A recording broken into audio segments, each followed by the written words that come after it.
Sunan Kalijaga lahir di Tuban pada tahun 1450. Ayahnya seorang bangsawan bernama Tumenggung Wilatikta dengan gelar Raden Ahmad Sahuri yang merupakan Adipati Tuban VIII. Sedangkan ibunya adalah putri dari Raden Kidang Telangkas bernama Dewi Nawangarum. Nama asli Sunan Kalijaga adalah Pangeran Santikusumo. Karena beliau merupakan seorang anak dari Adipati Tuban, gelar sebagai Raden Mas Syahid atau Raden Said juga disandangnya. Adipati adalah pemimpin sebuah kadipaten atau di bawah kerajaan Majapahit. Pada saat masa remaja, Raden Said adalah sosok berandalan dengan nama alias Berandal Lokajaya yang seringkali melakukan tindak kejahatan seperti mabuk-mabukan, berjudi, mencuri, dan kejahatan lainnya.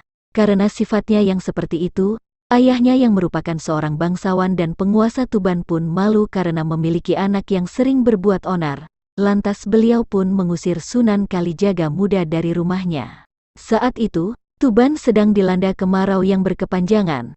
Tetapi pemerintah terus menarik pajak dan upeti dari rakyat, padahal ladang dan pertanian warga gagal panen dan membuat rakyat kelaparan.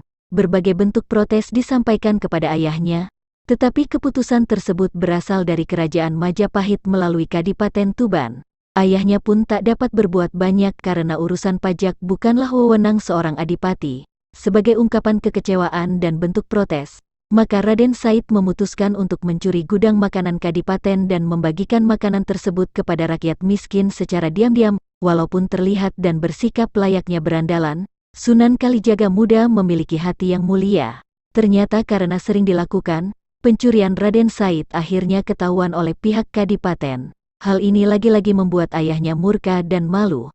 Akhirnya setelah Raden Said diusir dari rumah, kali ini diusir dari Kadipaten Tuban. Setelah Raden Said diusir dari Kadipaten Tuban oleh ayahnya, ia pun hidup di hutan. Kegiatan yang dilakukannya pun masih sama, yaitu merampok para pejabat dan bangsawan.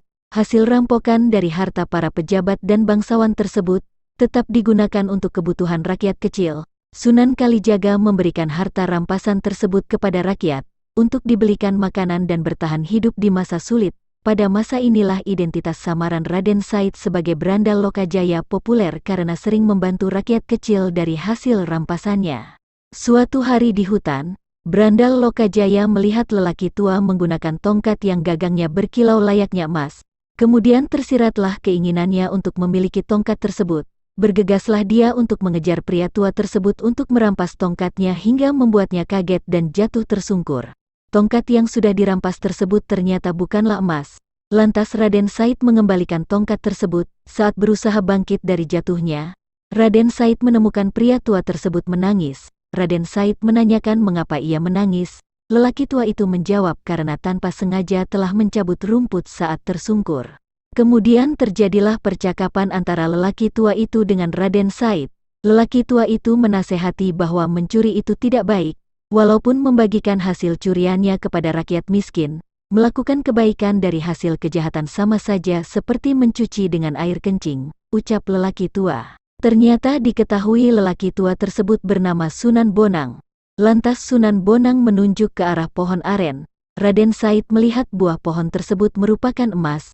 Ia berusaha mengambil buah tersebut, tetapi jatuh kemudian pingsan. Saat Raden Said sadar, lelaki tua itu sudah tidak ada. Dan buah aren emas tersebut adalah buah biasa. Setelah diperiksa kembali, tak ada yang istimewa. Selang waktu yang cukup lama, Raden Said menemukan lelaki tua itu kembali yang sedang menyeberangi sungai.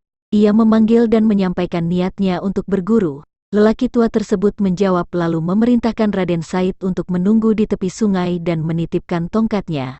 Jangan pergi kemanapun sebelum saya kembali, ucapnya. Demikian kisah singkat Sunan Kalijaga. Lanjut part 2, tetap di channel Dokumentasi News 22.